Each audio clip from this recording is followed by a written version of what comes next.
Estamos en Auckland, la ciudad más importante de Nueva Zelanda y también su principal puerto de ingreso. Aquí viven más de 450.000 personas. Nueva Zelanda es conocido como una de las economías más libres del mundo y también la menos corrupta. Este lugar se caracteriza por la amabilidad de su gente.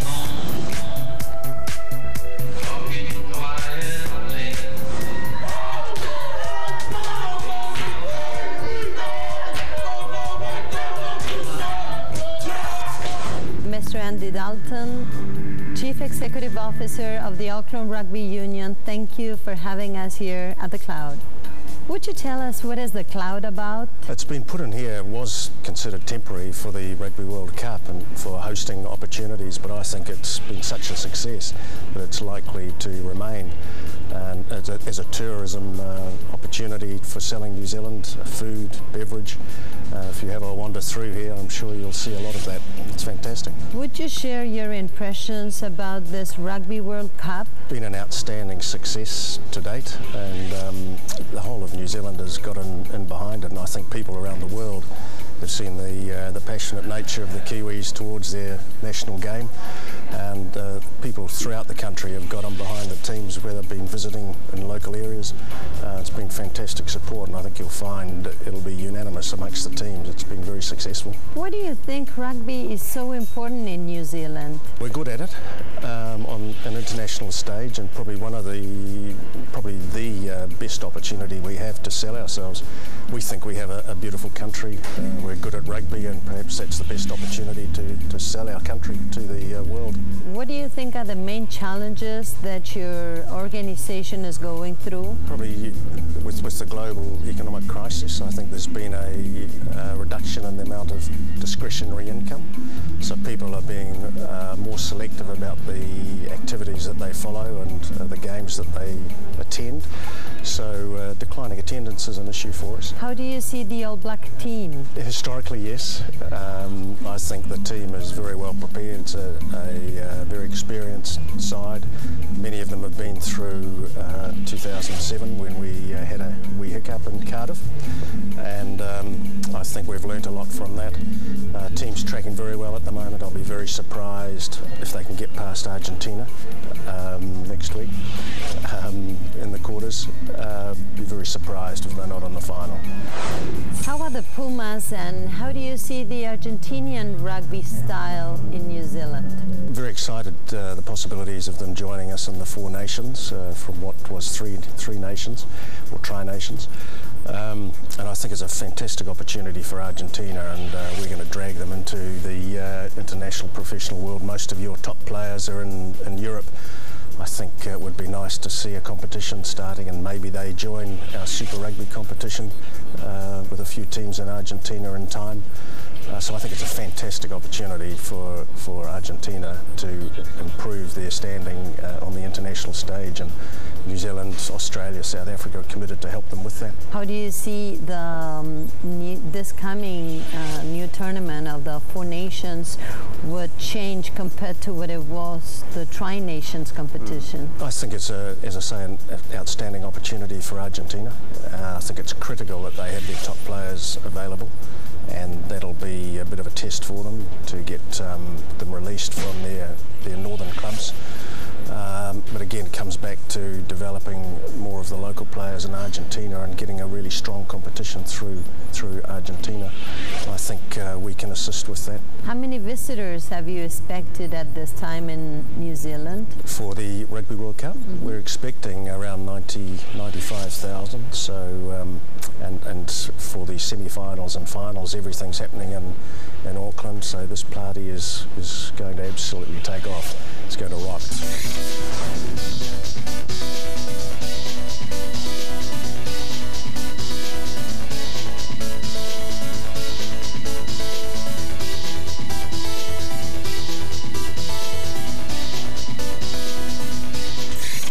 What would you say are the main stages in your career? The most exciting moment was being named in an All Black side in 1977. That was a very exciting moment. And then to play my first test against France in 1977, it was a great moment as well. What are the All Blacks to you? Family, close close family. I feel very much part of it, having been there.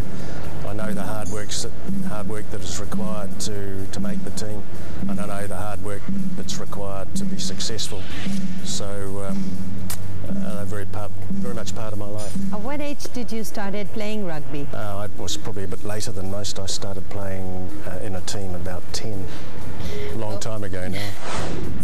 From chairman of the board from the Auckland Rugby Union, what would be your message to your whole community and to the world? Rugby World Cup has given us a wonderful opportunity to improve our infrastructure with Eden Park redevelopment, to showcase our country and particularly Auckland in these last few weeks of the tournament. I would be saying get out and embrace it and really enjoy it, and let's have a party. How many people worked for this World Cup? It'll be millions, because and the viewership's huge. How many come down here? I would think hundreds of thousands of people will be visiting the Cloud and the Viaduct during the course of the tournament. We have a little problem with how many people we can have here for the finals, so it will be limited, I'm sure. Mr. Andy Dalton, many thanks for this interview. It's a pleasure. Nice to meet you. So much. Estamos con el señor Martin Sneeden, que es CEO of the Rugby World Cup 2011 aquí en Auckland, en la nube. How are you, Mr. Sneeden? Very well, thank you. Nice to meet you. You too. Would you tell us exactly what do you do and your responsibilities are about with this Rugby World Cup? Yeah. I'm the Chief Executive of the organisation that's responsible for delivering the 48 matches that comprise the rugby tournament for the Rugby World Cup. We look after each of the teams, including your team, for the time they're in New Zealand. We sell all of the tickets to the games. But the other thing that we've had to do is to create the flavour of the Cup. So to engage with New Zealanders, to help them understand the opportunity for our country around this event, and to get them into the right space to make sure that we are great hosts. What are the main challenges that you're facing as the CEO of the Rugby World Cup? Well, New Zealand's a very small country, and there were many people who thought that we're too small to host a tournament of this magnitude. So it was about really going about proving that people were wrong about that, just making sure that our country was going to be able to handle all of the operational and logistical matters that needed to be placed in order for this tournament. And then making sure that New Zealanders embraced it in a way that you, as a visitor, would enjoy your experience in New Zealand.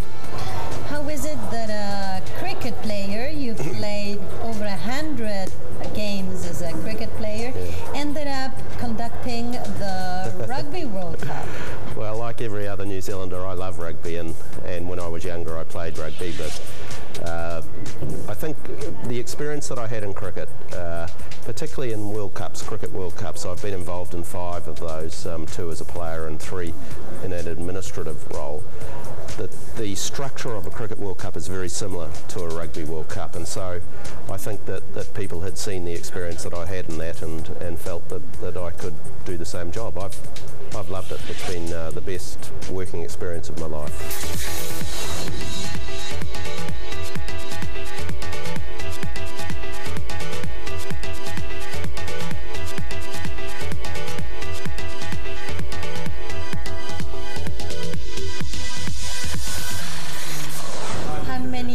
Visitors from overseas did you have in the whole games? Well, we're expecting somewhere around 95,000 visitors to come to New Zealand for this Cup, which is, for our country, that's huge. And at the moment, if you walk around Auckland today, there are Scottish fans, there are English fans, there are South African fans, there are all sorts of people, I think, having fun. And that's a little bit the same all over New Zealand at the moment. So we're confident that will be about the number that will come here. I've been walking your streets and I found tons of Argentine fans. Yeah. How would you define the Argentine fans and their behavior in the games? I think they have been the biggest and best surprise for me of the whole tournament. before the tournament began, we could check through ticket sales how many people we thought were coming from various countries around the world. And we looked at the number of tickets that had been sold in Argentina, and we thought, that's okay, not bad. But then I turned up at the first game where Argentina were playing England in Dunedin, and I looked down at a stadium and there looked to me to be about 10,000 Argentinian fans. Now what I know is that a lot of Kiwis decided that day they would support Argentina and they got dressed up, but there were many Argentinians that turned up in New Zealand just before that game. They purchased their tickets once they arrived, they got into motor homes, and they have been travelling all over New Zealand. They are the best fans that exist in this World Cup. They get into a stadium, they come alive, they make so much noise, they create a vibrancy that's there. Even the other day when Argentina was playing Scotland and scored that magnificent try at the end to win the game, it was a cold, wet day in Wellington. But your fans managed to turn the stadium into a warm and fantastic atmosphere. Martin Sneeden, CEO of this Rugby World Cup 2011, thank you so much for this interview here at Auckland. My pleasure. Thank you.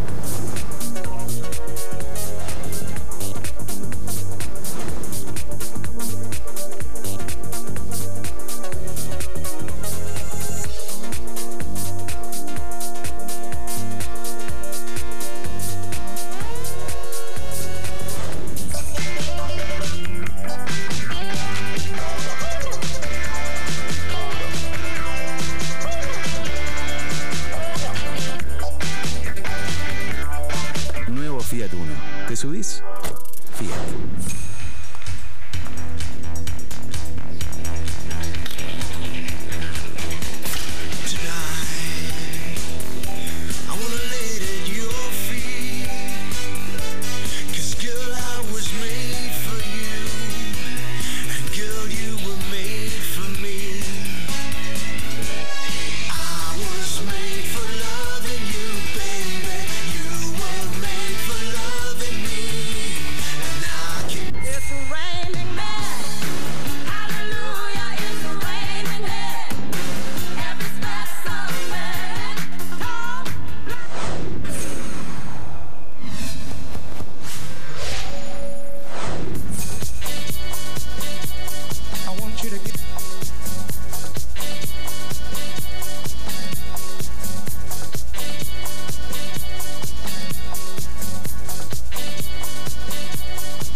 Put your hands